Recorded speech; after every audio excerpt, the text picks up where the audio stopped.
Ils mesurent, bornent et nivellent. La concentration est au maximum pour les 20 participants de ces Olympiades du jardin. La moindre erreur peut être éliminatoire et la précision doit être au millimètre près. On a 3 heures pour réaliser un plan qu'on nous a donné à peu près une semaine avant. Et il faut que ce soit le plus précis, le plus précis en rapport avec le plan. C'est stressant parce qu'il y a du monde autour, on a un temps imparti, mais c'est quand même bien de faire ce concours, c'est amusant. Âgés de moins de 23 ans, les étudiants viennent de tous les niveaux, du CAP au BTS.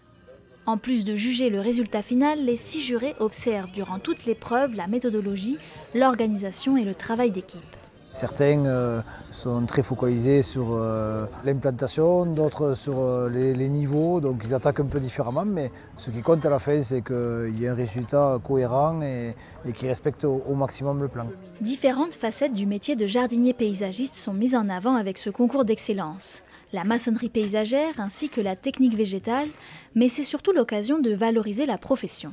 Ça leur amène une plus-value dans leur cursus, ça leur amène une rencontre avec le monde professionnel, puisqu'aujourd'hui on a des jurys, des chefs d'entreprise qui les évaluent. C'est un complément à la pédagogie qu'on mène, c'est-à-dire qu'on ait un métier d'exigence, qu'on ait un métier de précision, qu'on ait un métier de partage, qu'on ait un métier de rigueur. 3, 2, 1, on touche plus, bravo!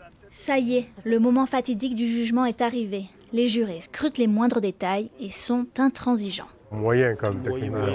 Non, ouais, moyen quand même. Ouais. Nicolas et Louis sont les heureux gagnants. Ce n'est que le début de l'aventure pour eux.